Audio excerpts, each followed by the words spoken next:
Hey everybody, I'm Matt. We're at Chris Goodall's house. He's apparently a huge Blazer fan, and we're gonna go inside, meet him, and find out just how big of a fan he is.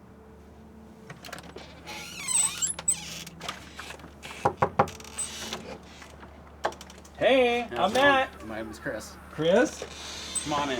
I hear you're a big Blazer fan. You could say that.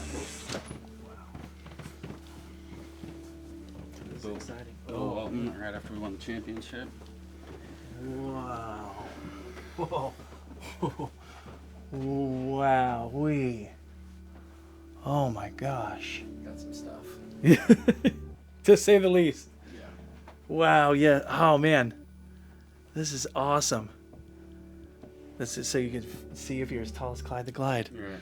I never was. No, I don't think I didn't make it. No. Most people don't. So how long did it take to get here? Like with what you have right now, when did you start to where it was less about like just getting a few things to where it really became like a collection? You're like, this is now a collection. Right. I'm going to start amassing. Well, all of this originally, stuff. I mean, it started with the bobbleheads. I just picked up a few at probably a garage sale or an estate sale. Okay. And then I also at the time collected beer signs. Nice. And then I found a few Blazers Oh, it was like a promotional. cross promotion? Yeah, so it was like, beer signs that promote with the Blazers and or sponsors, I guess you call them. Wow. It's like two And different then passions so got I collided. I had all the Blazers stuff on this side, and then I had that wall all with beer signs. But then the Blazers collection kind of outgrew the sign collection. Yeah. And took over the whole room, so I got rid of all the beer signs. More Clyde the Glide, man.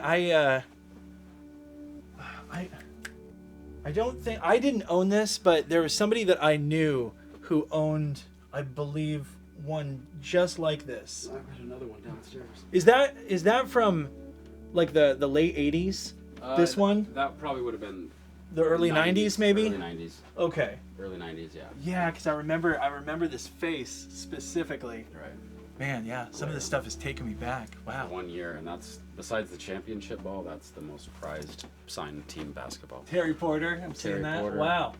Some of the Right. autographs are hard to see there, but How do you go about that? Like when you want people to sign stuff, like, I don't- for I don't- people out there I who don't- might see this and Yeah. are into collecting, like, I mean, maybe not Blazers, but like other people, like, how does that go about? How do you get signatures like that? Like, I'd say a lot of people, I don't usually go find the players Mm-hmm. and get autographs directly from them.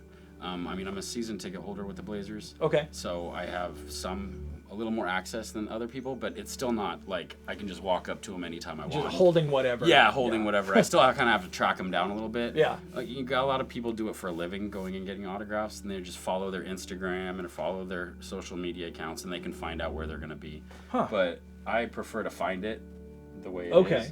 And like if So I is that from like going to a sale or if I something do like need that? something signed, I will like talk to my season ticket manager, and she'll help me figure out a way to get it signed. She Awesome.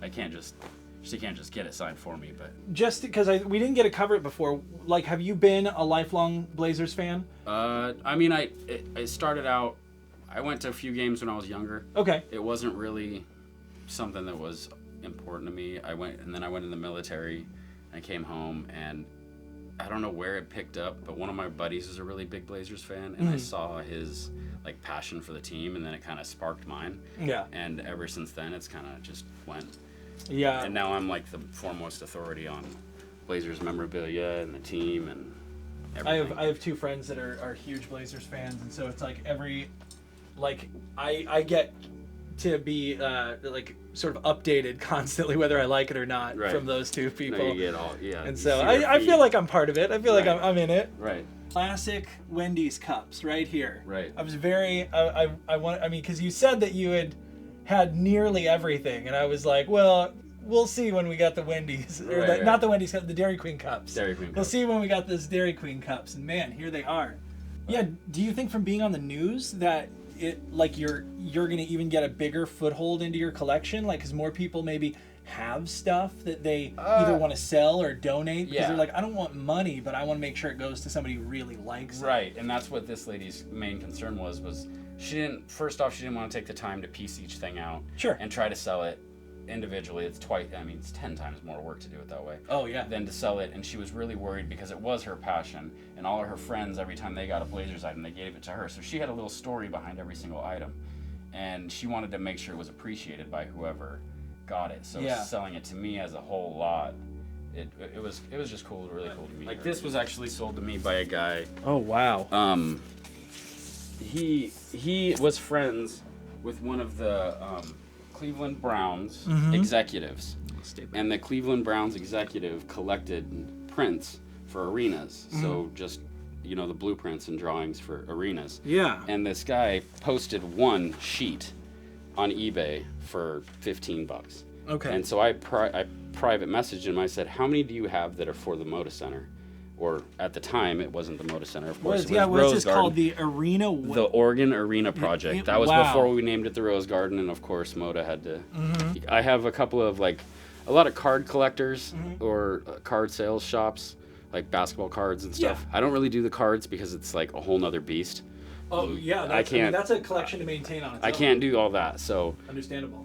But he's tied in with all these people that are collectors and that buy complete collections that have all these random things. So anytime he gets items, he calls me, either asking for a price or seeing if I want it. Yeah. Seeing if I've ever seen it before.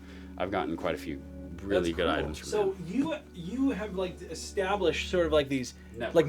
Networks of people who if something comes by if you can't be there in person, you won't necessarily miss an opportunity because you have other people kind of watching out for you. Yeah, people on Facebook, friends on Facebook, if they see somebody list something on Northwest garage sale and whatever, they'll tag me, and then I'll just go straight to them. Wife had tried to get me that sign. Yeah. From a grocery or a little quickie mart. The Welcome to Rip City one. Welcome to Rip City one with the Budweiser on She it. tried to negotiate with a quickie mart owner or something.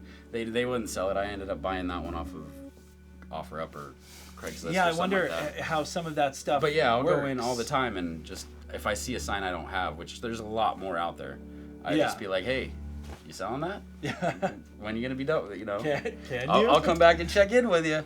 The three of them, because it's all their own Miller Lite, Miller Genuine Draft, and Miller whatever. Yeah. Standard. But the basketball hoops are always broken off completely. Yeah. Oh, so yeah. You'll see people selling them. This one's awesome. Yeah, this one's in excellent condition. Yeah. So are these? I mean, are these old or new? I'm not. Oh, these would be 90s. Okay, so those are from the 90s. That one would be 80s. This one looks. This one would be right in the cusp. This is the 25th anniversary, so that puts it at 95. Okay. And then this is of course the biggest one, the championship year. Yeah. Okay, so then we've got. Okay. Here, let me help. Whoa, wow, that's stiff. That's stiffer than you would think it would be. This is really hardy material. So whoever owned it before put electrical tape on it, which bugs me. Why? I have no idea. God. I'm reeling on it. How thick these are. They're very high quality. Nobody at home is going to be able to know how thick and heavy and they're these actually all are. Sewn on and doubled up. Yeah, this is all sewn on work. Right. None of this is like laser graphic on or anything. This is all real patchwork. He said that he knew some people that worked there and they pulled him down and they said that they didn't know they were just gonna get rid of him. They were just gonna trash whoever him? was they I don't know if they were supposed to throw him away or to store him, but they sold him to somebody else. Yeah. So people that worked there sold him to somebody else who sold them to my friend. Yeah. Big. And what would you consider what is small market versus large market? Small market. Well, I mean, people who might not large market. know that? L.A. Okay. The Lakers, of course, worldwide. The Knicks, they're huge worldwide. I mean, their stuff the just Bulls, yeah. Obviously. The Bulls, obviously, and what Jordan did for them. Yeah. Just imagine if he would have been here. Could Portland have handled that kind of? No. I don't think so. I think we're better as a small market team. I wouldn't want us to be so big that we can't even. It does feel like every season when they sort of have a little bit of turnover, a lot of people quickly embrace the new people. They don't seem to go boo. Right. No. It seems like every. No, it's diehard fandom. I said, I mean, a lot of people will say my favorite player is so and so. Yeah. And but they have to love everybody on their team. Of course, there's people on the team that have contracts they don't deserve or haven't earned properly, but that's it. But she's like, she has to have a wristband. Right, she's right. cleared Charging for admission, everything. scanning her. No liquids. Right, no. Fair nothing. enough. No, kid, like we have nephews and nieces. I don't have kids. Okay. So this is my child. Respect. They get a full talking to and a full warning of how to proceed in my room. Yeah. Before they come up here, they're warned. Their parents are warned. If you did damage anything, you're replacing it. Yeah. Some of the items are impossible to replace, so wow. please. So cash value. Yes. And I have a very high markup, so. Yeah, dude. That's so cool. Yeah. Well, thank you so much. Absolutely. I really appreciate Thanks for being able to come up here and talk with you about enjoying this. it. I like seeing it, going through it again, and finding it all again, because every time I forgot I had that. Yeah. No, I mean, I have a feeling that you're going to outgrow this room probably in the next couple of years. We're going to need to buy another house. Yeah. You're just going to have just the black. It's going to be a black and red trimmed house. Right. Yeah. Just a red door and a black house. Yeah, I respect Yeah. that. That seems about right. Right.